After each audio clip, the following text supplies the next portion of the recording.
Hello, it's Ian from H&H Classics, just to talk about some of the bikes we have in our motorcycle auction at the National Motorcycle Museum next Wednesday the 20th of July. This is one of the bikes we have lined up already. Late 50s BSA DBD 34 Gold Star in Clubman's trim, alloy lighter petrol tank, Taylor Dow top yoke. So a few modifications from standard, including some very interesting extra finning on the oil tank that must just be there for cooling, something we've never seen before. Been stood for a number of years, so it's going to need some recommissioning, but appears to be all there. Everything turns over and will make a quite easy recommissioning restoration job. That's lot number 432, so towards the end of the auction with 345, I think it is, lots altogether. So there's a lot of scooters, motorbikes, projects, everything you can imagine over the course of the last maybe 120 years of the motorcycling history. This is a mid-50s Norton Dominator, an early version of the featherbed frame Model 88 Dominator. From what we found out about it, bought new by the first owner in 1955, I think it was. Run for a couple of years, 7,000 miles on the clock, that appears to be credible. Then it was just basically left standing in his shed for 20 odd years. Bought by the second owner, who similarly put it under a shelf in his garage and just left it there. So it's absolutely as it would have been. Last tax disc on it is dated 1957, so it would suggest that's the last time it were actually used. Again, engine turns over, it goes through the gears. Everything is just as it really left the factory, with a nice patina, shall we say, all over it. There's even the original toolkit under the seat. So it'd be a fascinating sort of recommissioning job. Hopefully leave as much as the originality as you could. But a very rare bike in this sort of condition.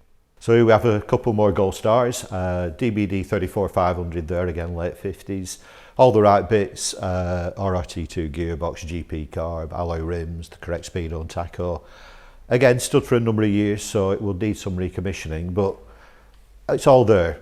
Everything you need to get started is there, and it will probably stand just a simple restoration recommissioning to put it back on the road. Next to it, there's a 650 Rocket Gold Star.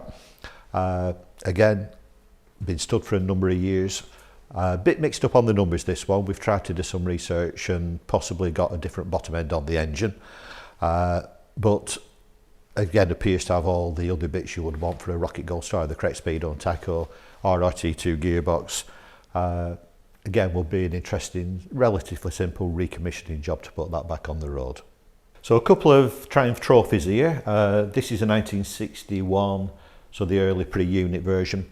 The other one, 1969, so unit construction with the upspecs exhaust. Both bikes went to America when they were first made. The trophy sort of style and look was very popular in America, more than the Bonnevilles and the other Triumphs. Bought by a man an Englishman who lived and worked in America. One of the bikes he bought over there and brought it back with him. Over the years, various bits of restoration work, done lots of history with these bikes, lots of personal letters between him and the restorer. Again, stood for a couple of years, so they will need some recommissioning before they're ready to use, but again, everything kicks over and moves freely. So simple restoration jobs for people. And at the moment, nice and original, so a good starting point. So this fascinating looking sidecar outfit is a combination of a lot of iconic British names. In 2008, it was 50 years since Triumph had first announced the Bonneville. So they did some very limited edition models. The bike itself was designed by Belstaff, the colour scheme, to mimic their famous wax cotton jacket. So it's sort of a matte satin black with gold features on it. Bike itself is rare. One owner from new, the first owner then took the bike to Watsonian, who put one of their wide-bodied sidecars on it. Got it colour matched by the same people who painted the bikes for Triumph. So to get a really unique sort of combination of Triumph and Belstaff and Watsonian, three iconic British names. You'll probably never see another one like it. It will certainly attract some attention with this on a ride out. So this is a Triumph Daytona 995 fuel injected, 2006 model, only 3 owners from new, 5,000 miles on the clock. Survived in very original standard condition. Must be a future classic, and this is being offered in the sale at no reserve. So interesting bike to buy. Just recommissioned it. It has been stood for a few years, but it has run recently. It span over and ran last week, but would certainly want a good overhaul before it goes back on the road. But makes a very interesting standard future classic. Right, so this is in 2017, a Vinton, very rare bike. Not many people have heard of it. Made in the south of France, very much to order. You actually got invited to the factory to pick your specification. So no two bikes alike. Basically an American SNS Motors V-twin engine. Forms the frame in effect, so there's not much frame to be built around it. The frame is essentially an oil tank. Everything else then is handmade in France by specialist. Suspension, brakes, all the other components are all the best quality stuff you could buy. So all in suspension all around, Moschini forged wheels, Beringer brakes. Very rare bike, obviously built in the theme of like an American muscle car. It would seem the designer was a bit obsessed with AC Cobras. So when he wanted to design a bike, he designed a bike that mimicked an AC Cobra, right down to even having the stripes on the tank.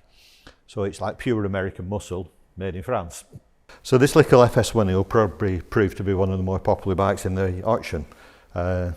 Any motorcyclist of a certain age is going to look at this and bring back memories. Probably the best-selling bike in the 70s, when 16-year-olds were only allowed to drive mopeds. This was by far the top seller. And the very 70s, like purple colour scheme, is now the one that people want. Nicely restored, all there. Even down to having some original period rear carrier that everybody had on back in the day, and some crash bars that you could rest your feet on, I suppose, when you were cruising down the road at 50 miles an hour. The auction starts at 11 o'clock for the scooter section and 1 o'clock for the motorcycles. Over 300 lots to get through during the day. More information is available if you go onto our website at www.h&h.co.uk. If you can attend the auction in person, that's great. If not, you can bid online. Again, go onto the website and register to bid, and you can also book a telephone bid. So we hope to see you all there next Wednesday.